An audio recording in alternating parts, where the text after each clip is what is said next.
It's the Kyle Hyman Show on Redeemer Radio. This is Kyle Hyman, and join us to talk about some Eucharistic miracles and a place that you can find out more information about them as well is Dave and Cindy Domenico. Thanks for being here, both of you. Thank you for having us. So tell me how you first started learning about these Eucharistic miracles and seeing some of them in person, actually. All right. So ironically, my wife and I were in Italy at the Vatican renewing our wedding vows 2 years ago. And my son Dominic took his first Holy Communion at the same time. And Monsignor Kennedy brought us to the doctrine of the faith and had a private ceremony for us. Huh. After that, we went and saw my long-lost relatives in Abruzzo, Italy.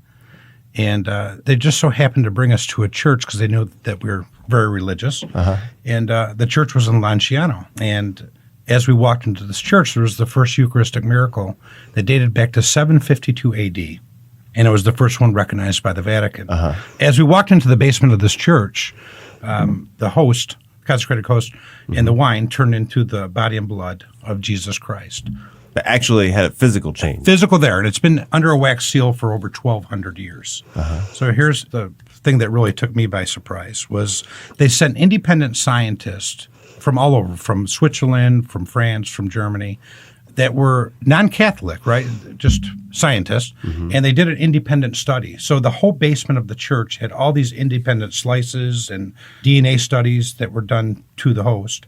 And it turned out to be AB positive, blood type AB positive. Mm-hmm. And I'm going to have my wife help me with the scientific name of it. Absolutely. And the flesh was authentic flesh with muscular striated tissue of the myocardium, which is the innermost layer of the human heart. And the miraculous blood was truly blood. All the analysis indicated that it was blood, and it had all the components of the blood type, the proteins, everything in it. Yeah, and what has made that real special is they took it a step further after that, and they compared it to the Shroud of Turin. Mm-hmm.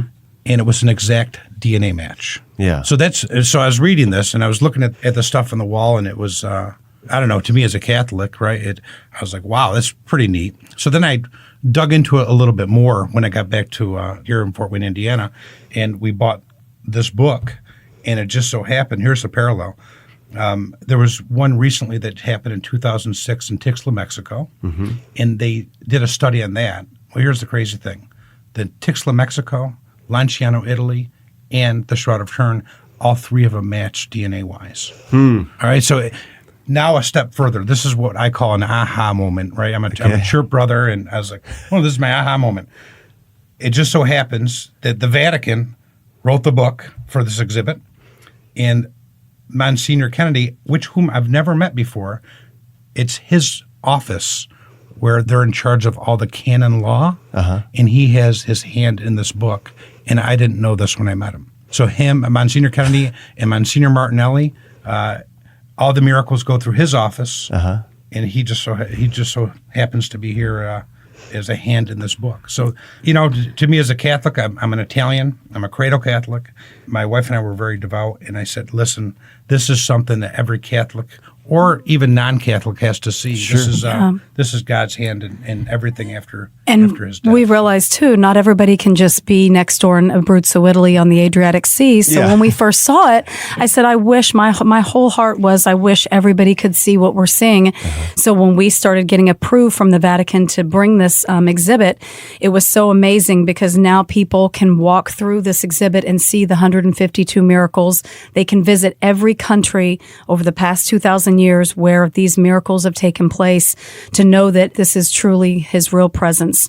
They say there's a study that 50% of practicing Catholics don't believe in the real presence. Mm-hmm. So this is a way for anybody out there who doubts and not sure of it, that they can come and see this and visit all these different countries, virtually visit them and see what's taken place.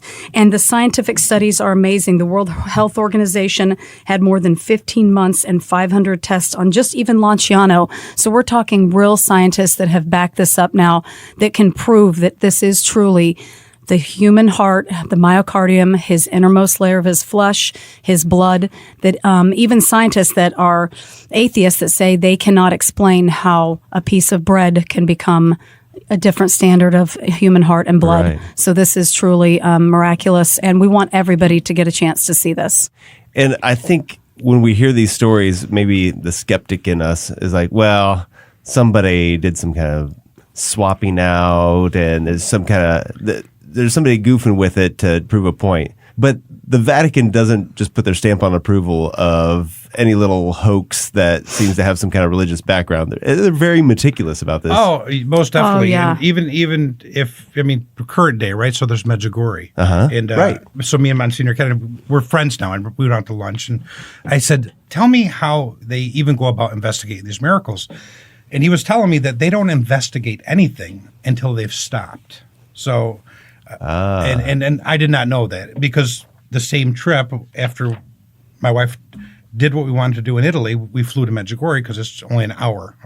It's an hour flight from Rome over to Medjugorje. You see how much that skepticism. There's a lot of skepticism in Medjugorje. The Vatican, from what he was telling me, they get millions of requests, over a 20-year span of miracles that have occurred. But they are very, very. And they do their diligence. They as far appoint as medical commissions of the WHO and the UN from New York to Geneva with the science that helps to explain that this isn't even just a church coming in investigating. These are the top scientists in the world, right, literally, that are doing these tests. So tell me about the exhibit. What does that consist of? The exhibit's going to have over 152 miracles. It's kind of like virtually visiting. There are these large posters blown up, and they give you in-depth detail on different countries, everything from Italy, Germany, Switzerland, Mexico, everywhere, where a miracle that has taken place, where a lot of times there's been either a priest that's doubted. There's some doubts that have happened where they doubt, is this piece of bread truly Jesus? And right before their eyes, they turn to flesh and blood. And that's when then the scientists that later now have come in, because science has come so far in the last 2,000 years, they now are blowing up the posters of the actual scientific studies to show. So you'll get to walk through, and even if you spend just 5-10 minutes, you'll get to see all different countries, virtually visit these, where you see the scientific studies, the actual places they took place, what happened. And these are all documented from different times in the last 2,000 years. Right. And for the listeners, if they go into therealpresence.org and just click on Eucharistic Miracles, this is the basis in the website that's, once again, Vatican approved. And they'll be able to literally walk through different countries of where this has been. Cindy and I, since about 2 years ago, since this has started for us personally, we've been able to visit 7 in person of the Eucharistic miracles of where they've taken place. One instance, it was in Italy. A priest was doubting the presence as he was saying the Eucharistic prayer, and the host fell out of his hand, and it fell onto the steps. The marble steps. The marble steps, and it made an imprint on the steps. So we sought out this church, and we found it, and believe it or not, it's not commercialized. Almost every one that we've been to, besides Lanciano, there's no commercialization. There's no. A lot of people don't even realize they're there. The churches are empty. There's nobody in there. So, which is very sad to me, right? But in any event, we were able to see the imprint of the host on marble steps. That made an impression on the step. Yeah. Yeah. Neat. Yeah. So it's really amazing. And again, it's hard for people to be able to travel around the world. So this is a way they can walk through, and they're not going to hear about this on the media because people don't always, talk about the different miracles that have taken place. So they can walk through, they can read some of the stuff that's happened, and it really does help to strengthen their faith in the real presence. So let's talk about Carlos Acutis. Yes, Carlos Acutis, he was from Milan, Italy, and he was 15 when he died. So I believe he died in 2006. Of leukemia, right? Of leukemia, but he lived in Italy. So his family, they actually got to travel around, and he had kind of the same thought I did, where he said, I wish everybody could see what I'm seeing, all the different Eucharistic miracles that have taken place. So he helped put together with therealpresence.org, he put together a lot of this exhibit so people he researched different countries. He put all this together, ended up getting leukemia, and he died, but they documented this was his life's work.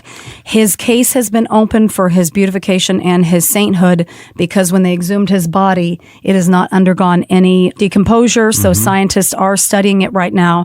But this is, his case is open, and there's already been miracles that are being attributed to him. But this is something that he, again, had the same thought. Why can't everybody in the world see this? That things have happened. This was his vision. This exhibit was as a result of him as a young boy researching and putting these posters together. And this is how this exhibit started. And once again, this is also recognized by the Vatican. And you can go online too and just Google Carl Secudis, and you can see his website, the things that have happened and how they are, all the research.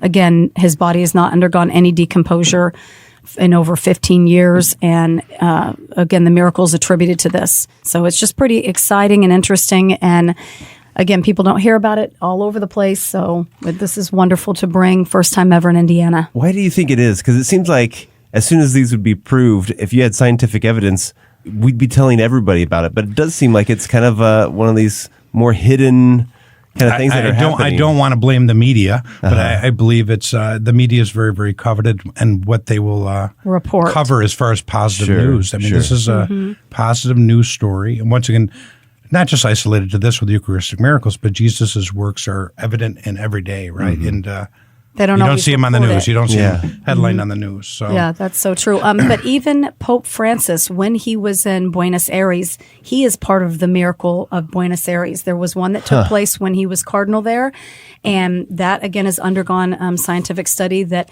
if they found in the back of the church a discarded consecrated host, they brought it up, they put it in water.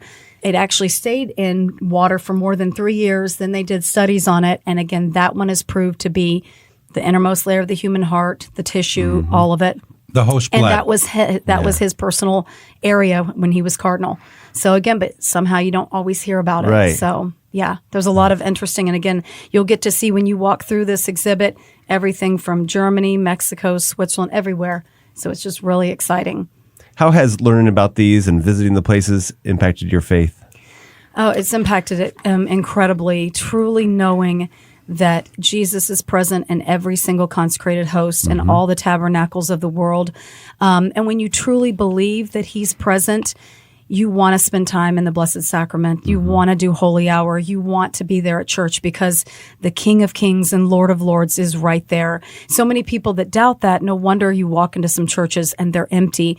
You walk into adoration hours and maybe one or two people are there. And it breaks your heart to say, you've read all this, you've looked at the scientific studies, and even not just looking at the scientific studies, but knowing he's there. And so few people realize it or don't believe it or doubt it, and that's why they don't come. Because think about it, if people really believed, they would be in the churches, and not just at Christmas and Easter, and they would be, at the Blessed Sacrament and wanting to do hours of adoration and to be right there with the King of Kings and Lord of Lords. Yeah. All right. Well, where can people see the exhibit? We will be at St. Elizabeth Ann Seton Parish, November 16th through 17th. After every single Mass, it will be open. And this is the first time in Indiana, so just look up the different Mass times for St. Elizabeth Ann Seton, but it will be right there. Once again, this is the first time in the state of Indiana. Monsignor Martinelli and Carlos Acutis, this was their vision to have this shown in every parish in the world. Ironically, it's been in 3,000 parishes already. All over the throughout world. the world. But it hasn't been in the state of Indiana. My wife and I recently moved here from Dallas, Texas, about 4 years ago. And this is the most Catholic area I've ever been in. Right? Yeah. And We love it. I'm from upstate New York personally, but I would imagine that the turnout hopefully is great. The exhibit's very kid-friendly. So to our listeners out there, if you have children, it's definitely worth walking through the exhibit, spending a half hour to an hour. Or even telling people, everybody knows somebody they either work with or their neighbor that doubts it or has fallen away, that don't go to church anymore, or maybe they were a cradle Catholic but they don't attend, because again, it will strengthen your faith in the real present. It's Anybody definitely that worth has a coming doubt. out. Yep. All right. November 16th and 17th, St. Elizabeth Ann Seton Parish in Fort Wayne.